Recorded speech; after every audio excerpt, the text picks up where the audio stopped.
6 साल पहले टीएमसी से थे शुवेंदु अधिकारी, फिर ममता दीदी से मतभेद के चलते बीजेपी में शामिल हो गए और अब वे पश्चिम बंगाल के सीएम बन रहे हैं।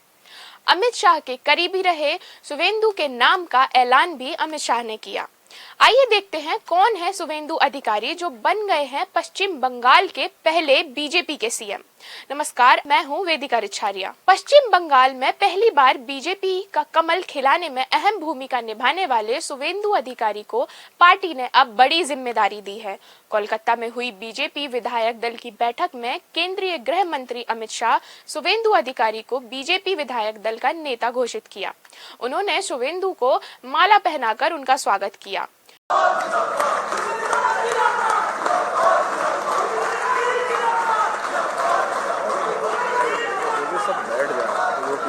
आप लोग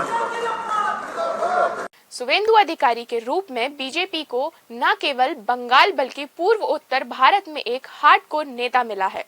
वैसे तो बंगाल के नए सीएम शुवेंदु अधिकारी का सियासी सफर तो बहुत लोग जानते होंगे, लेकिन उनके निजी जिंदगी की कहानी से अभी भी बहुत लोग परिचित नहीं हैं।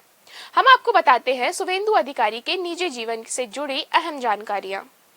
शुवेंदु अधिकारी का जन्म 15 दिसंबर 1970 को पूर्वी मदीनीपुर के कांथी में एक समृद्ध राजनीतिक परिवार में हुआ था। वर्ष 1989 में वो कांग्रेस के छात्र संगठन छात्र परिषद के प्रतिनिधि चुने गए थे। शुवेंदु 36 साल की उम्र में पहली बार 2006 में कांथी दक्षिण सीट से विधायक चुने गए। इसके बाद उसी साल उनको कांथी नगर पालिका का अध्यक्ष नियुक्त किया गया। शुवेंदु वर्ष 2009 और 2014 में तमलुक लोकसभा सीट से चुनाव जीते थे, लेकिन वर्ष 2016 में ममता ने उनको नंदीग्राम सीट से मैदान में उतारा और वो आसानी से जीत गए।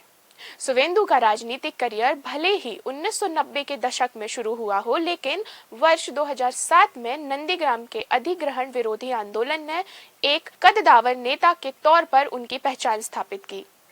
शुवेंदु को साल 2020 तक मुख्यमंत्री ममता बनर्जी का नंबर 2 माना जाता था, लेकिन पार्टी में अभिषेक बनर्जी के बढ़ते प्रभाव ने उनको धीरे धीरे हाशिए पर पहुंचा दिया था। उसके बाद 2021 के चुनाव के ठीक पहले उन्होंने बीजेपी का दामन थाम लिया। बीजेपी में शामिल होने के करीब 4 महीने के भीतर हुए उस विधानसभा चुनाव में शुवेंदु अधिकारी ने पार्टी को 3 से 77 सीटों तक पहुंचा दिया था। हालांकि पार्टी के केंद्रीय नेताओं ने तब अब की बार 200 पार का नारा दिया था। वह सपना तो उस समय पूरा नहीं हो सका, लेकिन 3 से 77 सीटों तक पहुंचना भी उसके लिए किसी उपलब्धि से कम नहीं था। 2021 में चुनाव जीतने के बाद उनको विधानसभा में विपक्ष का नेता बनाया गया था। उसके बाद बीते 5 साल के दौरान वो लगातार सरकार पर हमलावर रहे और तृणमूल के गढ़ माने जाने वाले इलाकों में भी अपने आंदोलनों के जरिए भाजपा की जमीन लगातार मजबूत करते रहे। विधायक, 2 बार सांसद और फिर नंदीग्राम सीट से विधानसभा चुनाव जीतकर ममता बनर्जी सरकार के दूसरे कार्यकाल में परिवहन मंत्री बने शुवेंदु अधिकारी का नाम दिसंबर 2020 से पहले पश्चिम बंगाल से बाहर शायद ही कोई जानता हो, लेकिन उसी महीने में बीजेपी का दामन थामने और कुछ महीने बाद होने वाले चुनाव में नंदीग्राम सीट पर मुख्यमंत्री ममता बनर्जी को हराने के बाद उनकी गिनती पार्टी के शीर्ष नेताओं में होने लगी। राजनीतिक सक्रियता और आक्रामक तेवरों के कारण पार्टी के केंद्रीय नेतृत्व की आंखों का तारा बन गए थे शुवेंदु अधिकारी। वो लगातार जमीनी स्तर पर सक्रिय रहे और अब 5 साल बाद पार्टी ने बंगाल में ममता बनर्जी की 15 साल पुरानी सरकार को सत्ता से हटा दिया है। पूर्व मदीनीपुर जिले को अधिकारी परिवार का गढ़ माना जाता है।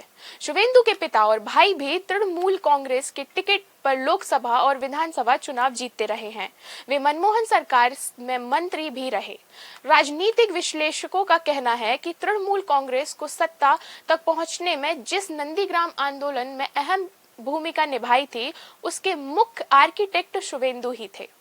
वर्ष 2007 में कांथी दक्षिण सीट से विधायक होने के नाते तत्कालीन वाम मोर्चा सरकार के खिलाफ भूमि उच्छेद प्रतिरोध कमेटी के बैनर तले स्थानीय लोगों को एकजुट करने में उनकी भूमिका सबसे अहम रही थी।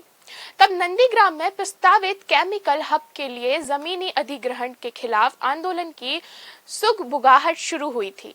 उस दौर में इलाके में हल्दिए के सीपीएम नेता लक्ष्मण सेठ की तूती बोलती थी, लेकिन यह शुभेंदु ही थे जिनके कारण से इलाके के सबसे ताकतवर नेता रहे सेठ को हार का सामना करना पड़ा था।